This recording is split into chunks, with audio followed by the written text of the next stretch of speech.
92.7 big FM पर आप सुन रहे हैं यादों का idiot box with Nilesh Mishra season 4। कहानियां जिनमें आप मिलते हैं खुद से।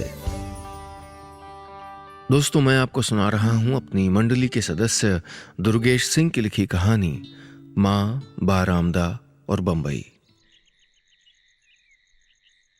सुबह के 4:13।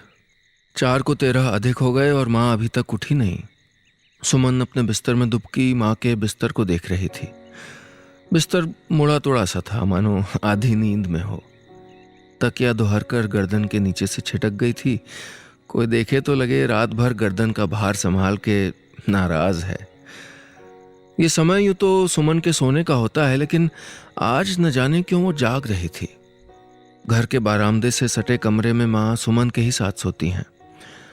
मां पिछले 20 सालों से सुबह के 4 बजे उठ जाती हैं। हिंदुस्तान की उन तमाम महिलाओं की तरह घर के सारे काम करती हैं जिनके एवज में उनको तनख्वाह तो दूर, सम्मान भी नहीं मिलता। सुमन मां के बिस्तर को अभी भी देखे जा रही थी। उसको एक हलचल सी महसूस हुई। मां उठ रही थी, लेकिन मां के उठने की आहट इतनी पुरानी और थकी हुई थी कि लगा उनकी उम्र उठ रही है। यही कोई 60 साल पुरानी उम्र, वो उम्र जो इन सभी सालों में उठते ही सीढ़ी पे गिरे गुलमोहर, नीम और पीपल के पत्ते बटोर के बांस के बने एक बर्तन में भर देती है। बर्तन में एक के ऊपर एक लदे पत्ते मुस्कुराते हैं और माँ से कहते हैं कि तुम भरो, हम हवा के साथ उड़ के फिर से तुम्हारे बारामदे आएंगे। सुमन माँ के घर के बाहर निकलने की आहट पाके अपने बिस्तर से निकल जाती है। माँ बारामदे की सफाई करने के बाद बागीचे की तरफ चली गई हैं।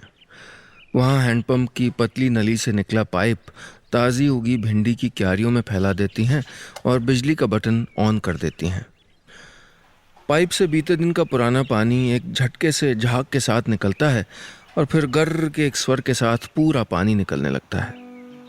कुल मिला के माँ का 20 सालों से चला आ रहा ऐसा ही एक दिन शुरू हो रहा था और 19 साल की सुमन का नया जीवन शुरू हो रहा था।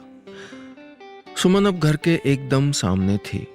उसकी पीठ पे बैकपैक था, हाथ में एक थैला जिसमें उसकी ज़रूरत की कुछ चीज़ें थीं, जैसे मफलर की तरह मुंह पे लपेट लेने वाला दुपट्टा, लू से बचने के लिए सनस्क्रीन, मोबाइल का चार्जर, खादी आश्रम का ज़्यादा पसीना पोंछने वाला तौलिया और पानी की एक बोतल जो उसने रात में फ्रीज़र में रख दी थी। सुमन के लिए ये रात एक जम चुकी रात थी जो सुबह के उजाले में धीरे धीरे उसके थैले में रखी बोतल की बर्फ से पिघल रही थी। माँ ने सुमन को घर के बाहर निकलते नहीं देखा, लेकिन सुमन आगे की तरफ चलते हुए भी माँ को पलट के देखे जा रही थी। माँ की दुनिया सामान्य थी, लेकिन सुमन की नहीं।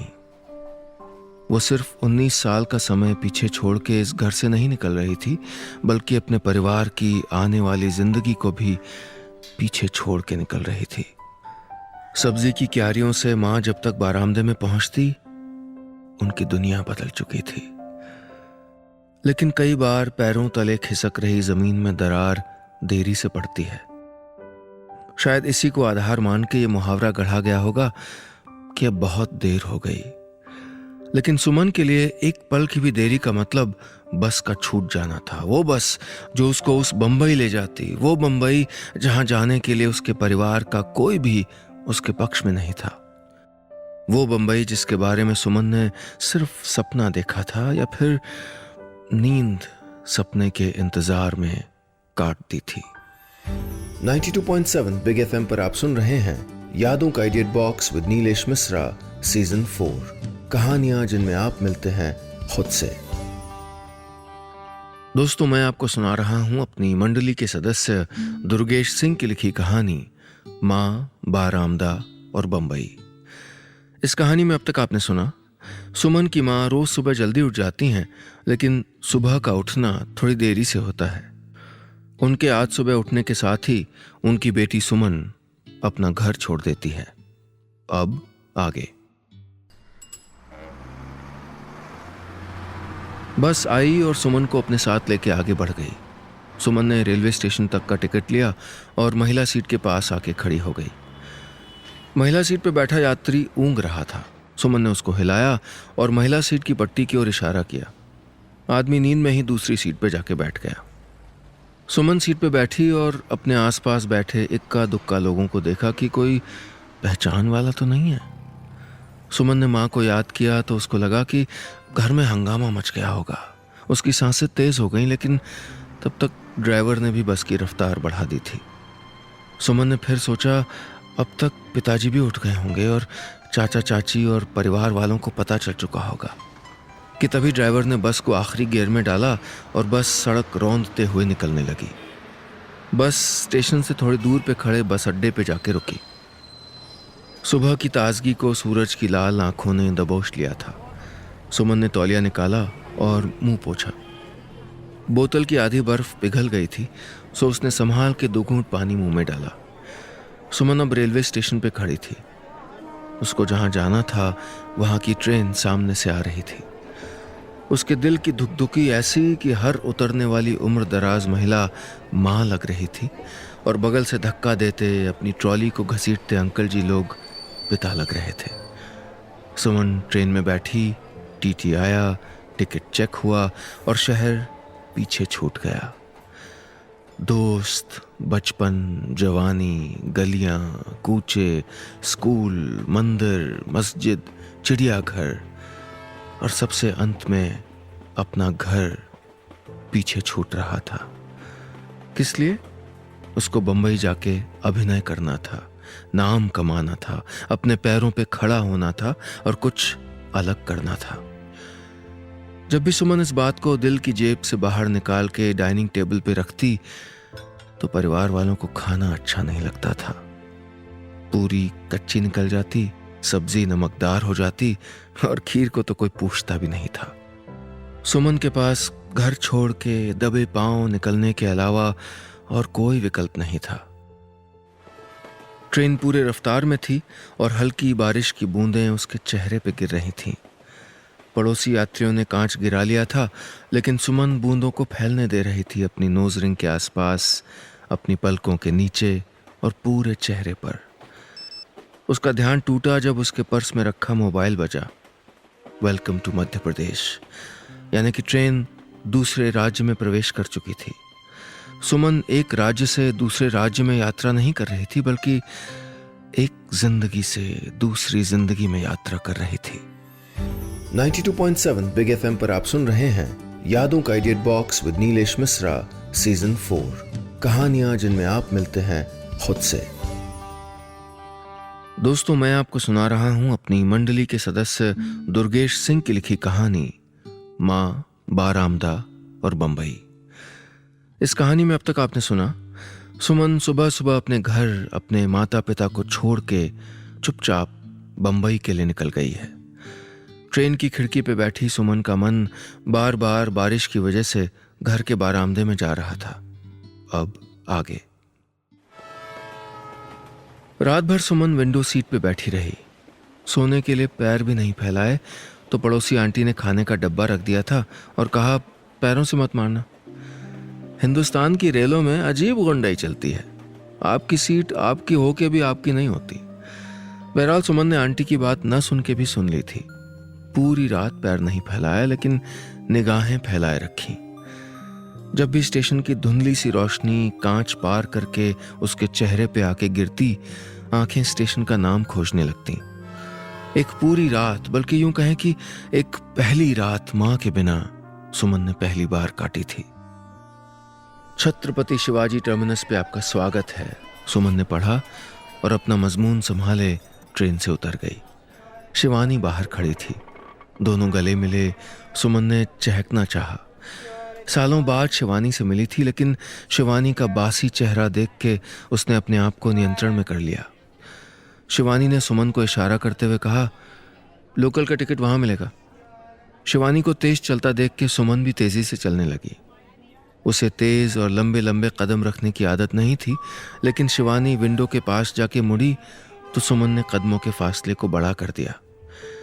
छोटे और बड़े शहरों में भी बस ऐसे ही कदमों का फासला होता है।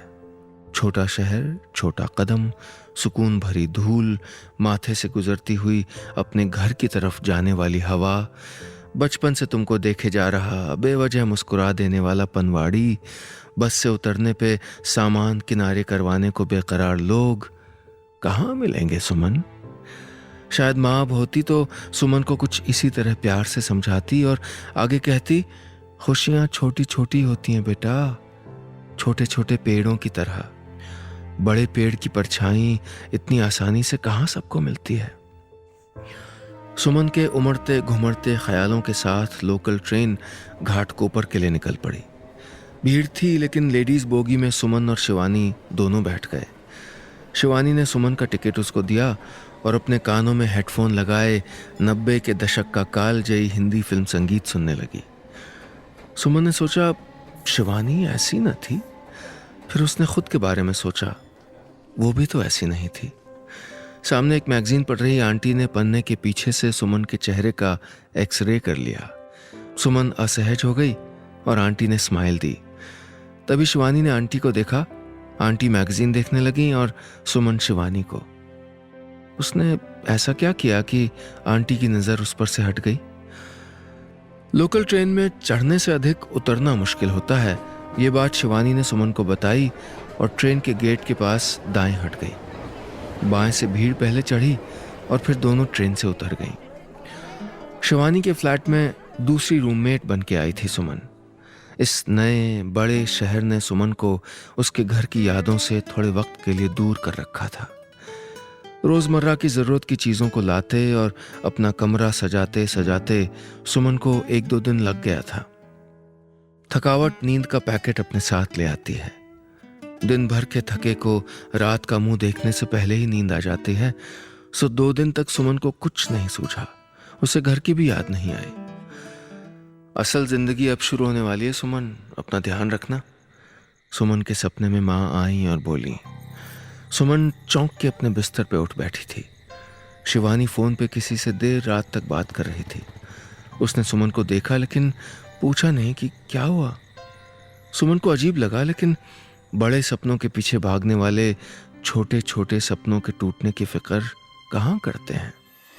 92.7 बिग एफएम पर आप सुन रहे हैं यादों का edit box with Nilesh Mishra season 4, कहानियां जिनमें आप मिलते हैं खुद से।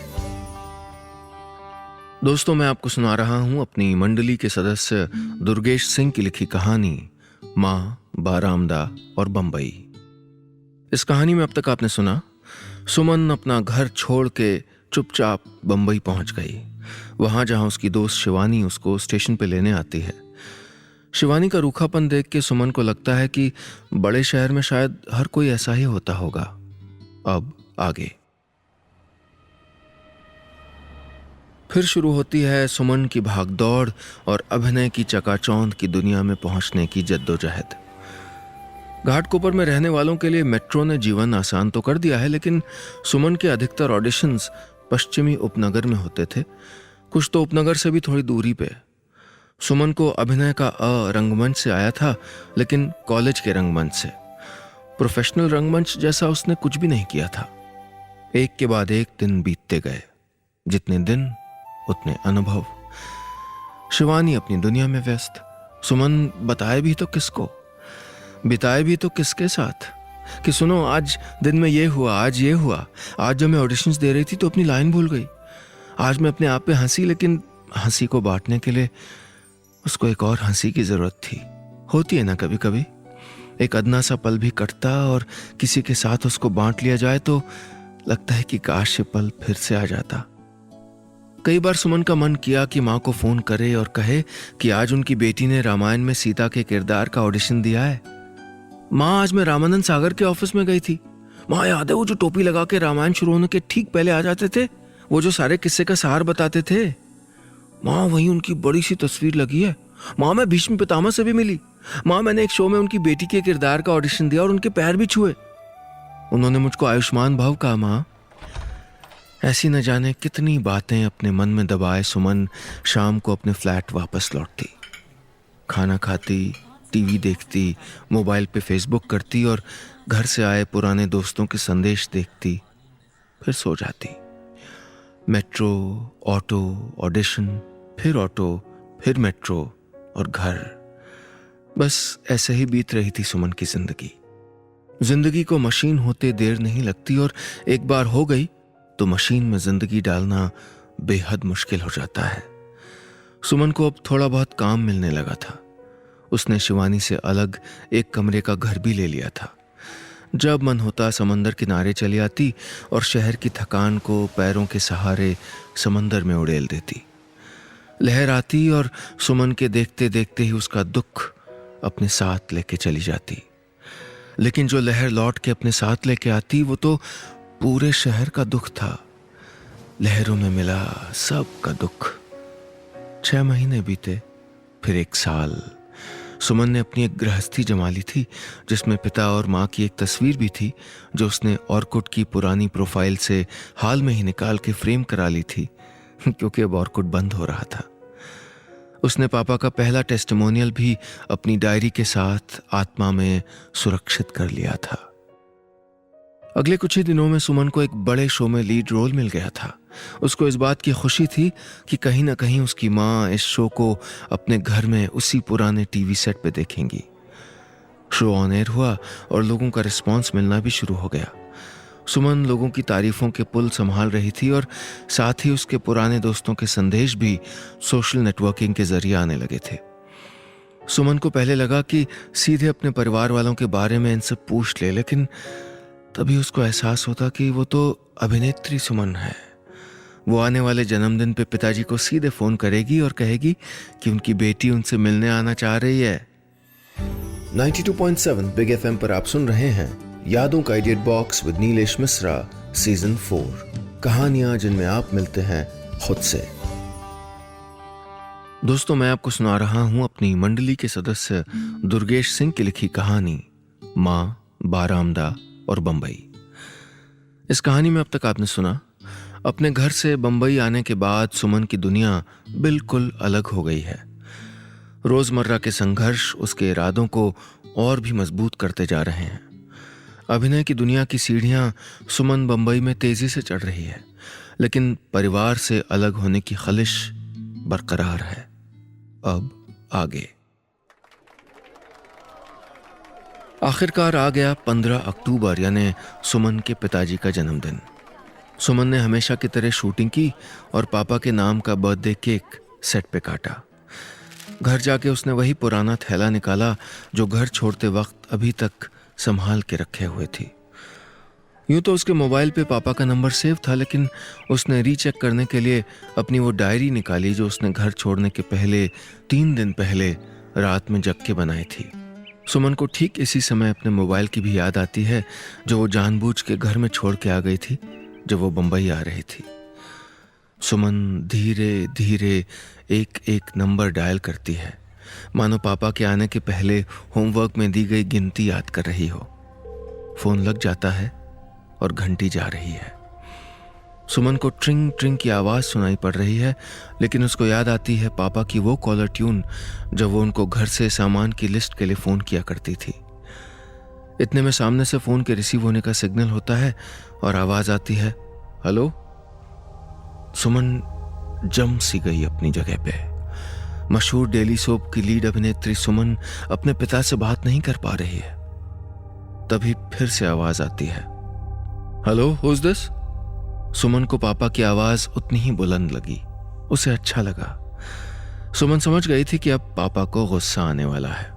उसने शरीर की सभी सांसों को बटोर के कहा, हैप्पी बर्थडे पापा। उधर से 10 सेकंड का पॉज, फिर खरखराहट और एक भारी सी लेकिन सुमन के लिए बूढ़ी सी आवाज आती है, दोबारा फोन मत करना। इस वक्त सुमन के दुख को कोई भी मशीन नहीं माप सकती थी, लेकिन खुशी नापने की कोई मशीन होती तो बता देती कि सुमन को इस बात की तो खुशी है कि उसके पापा ने लंबे समय बाद उसकी आवाज तो पहचान ली।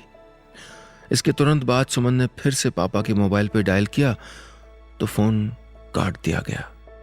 घर का लैंडलाइन बंद पड़ा मिला। सुमन ने बार बार डायल किया, लेकिन अंत में मोबाइल स्विच ऑफ कर दिया गया। सुमन पापा को विश नहीं कर सकी, या यूं कहें कि विश तो कर दिया लेकिन आशीर्वाद नहीं ले पाई। दुनिया के लिए सफल हो चुकी सुमन इस रिजेक्शन को बर्दाश्त नहीं कर पा रही थी। उसको लगा कि अब तो उसके घर वालों को उसको अपना मान लेना चाहिए।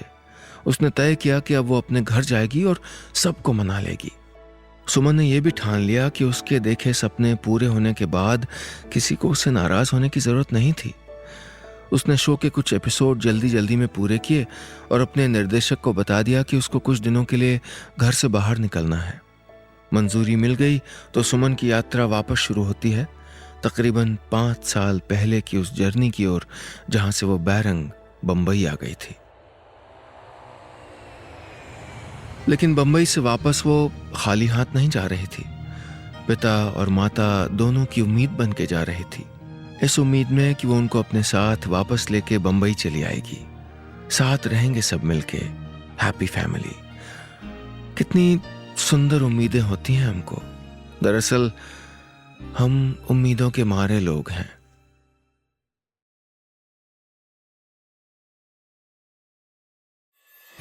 .7 बिग एफएम पर आप सुन रहे हैं यादों का idea box with Nilesh Mishra season 4, कहानियां जिनमें आप मिलते हैं खुद से। दोस्तों, मैं आपको सुना रहा हूं अपनी मंडली के सदस्य दुर्गेश सिंह की लिखी कहानी माँ, बारामदा और बंबई। इस कहानी में अब तक आपने सुना, छोटे से कस्बे से बंबई की टीवी इंडस्ट्री में सफलता की सीढ़ियां चढ़ने के बाद सुमन को लगता है कि उसको अपने घर वापस जाना चाहिए। उस घर जहां से वो कभी भाग के आई थी, माता पिता की इजाजत के बिना। जिन माता पिता को पीछे छोड़ के वो अपने सपने पूरे करने आगे बढ़ गई थी, उनको अब वो अपने साथ लाना चाहती है। अब आगे सुमन पहुंच जाती है अपने शहर। अखबार की कतरनों में सुमन के आने की खबर है। टीवी अदाकारा सुमन अपने शहर में टाउन हॉल में करेंगी एक प्रेस वार्ता। कुछ इस तरह की सुर्खियों से अखबार पढ़ जाते हैं। लेकिन सुमन को यकीन नहीं होता है कि उसके आने की पूर्व सूचना के बाद भी घर से कोई उसको लेने तक नहीं आया, बल्कि देखने तक नहीं आया एयरपोर्ट पे। सुमन ने सारे कार्यक्रम रद्द कर दिए और सीधे कार लेके अपने घर की ओर मुड़ गई। रास्ते में कुछ जगह उसको अपने होर्डिंग्स लगे हुए दिखे तो उसको अपने पिता की स्कूटर पे पीछे बैठे वो बात याद आ गई जब उन्होंने कहा था कि कुछ ऐसा नाम रोशन करना बेटा कि तेरे होर्डिंग लगे शहर में। उसने मन ही मन कहा, होर्डिंग लगे तो हैं पिताजी, देखिए ना, कहाँ है वो आपकी स्कूटर? इस एयर कंडीशन कार में मेरा दम घुट रहा है। मैं आपकी स्कूटर के पीछे वैसे ही दुबक के बैठना चाहती हूँ। सुमन काले चश्मे के नीचे छिपी आंखों को स्टॉप मोड में डाल चुकी थी और खुद से कह रही थी कि नहीं सुमन, रोना नहीं है। तुम आत्मनिर्भर हो और अपनी पहचान तुमने खुद बनाई है। इस शहर की लड़कियों के लिए तुम्हारा नाम किसी रोल मॉडल से कम नहीं है। तुम्हारे एक कहने पे देखो कैसे टूट पड़ेंगी लड़कियां बंबई की ओर। न जाने ऐसे ही कितने छोटे मोटे तूफान समेटे सुमन उफन पड़ने को बेताब एक नदी बन चुकी थी। ब्रेक लगा और घर आ गया था। सुमन कार से नीचे उतर गई। ड्राइवर ने कार पीछे ले ली, मानो सुमन कार को धकेल के कह रही हो कि मेरे और मेरे घर के बीच कोई नहीं आ सकता। कार से निकलते ही हल्की बूंदाबांदी होने लगी। सुमन तेजी से बारामदे में आ जाती है। बारामदे में क्या आती है, वो तो अचानक से पत्तों से बनी फर्श पे आ जाती है। वही नीम, गुलमोहर और पीपल के पत्तों से पटी फर्श। लेकिन फर्श को तो रोज मां बुहारती थी। सुमन ने मेन गेट पे लगा ताला नहीं देखा। अब तक तो कोई ना कोई बाहर आ ही जाता, वो सोचती है। आगे बढ़ी तो घर के मुख्य दरवाजे पे एक ताला लटका देखा। सुमन की तो खुशी पे ही जैसे ताला लग गया। उसने मां को आवाज देने की कोशिश की, लेकिन आवाज ने गले के बाहर निकलने से मना कर दिया। अस्तित्व पे सवाल खड़े कर दिए जाएं तो आवाजों के मायने बदल जाते हैं। अभिनेत्री सुमन के अस्तित्व पे सवाल खड़ा कर दिया था घर पे लटके इस बड़े से ताले ने। सुमन ने घर की दीवारों को छुआ और पूरी हथेली एक जगह रख दी। दीवार पे जमी धूल हवा के एक झोंके से सुमन के शरीर को पार कर गई। धूल की परछाई में सुमन को मां दिखी। घर के बाहर की ताक पे तुलसी का पौधा हरा भरा था। सुमन को लगा कि इसको पानी कौन देता होगा। जवाब देने वाला कोई नहीं था। लेकिन सुमन के इरादे इतने भी कच्चे नहीं थे। जो लड़की अपनी जिद की वजह से सब कुछ पीछे छोड़ सकती थी, वो आगे भी अपने परिवार को अपने साथ लाने के लिए कुछ भी कर सकती थी। सुमन की एक नई तलाश अब आगे से शुरू होती है। बस इतनी सी थी ये कहानी।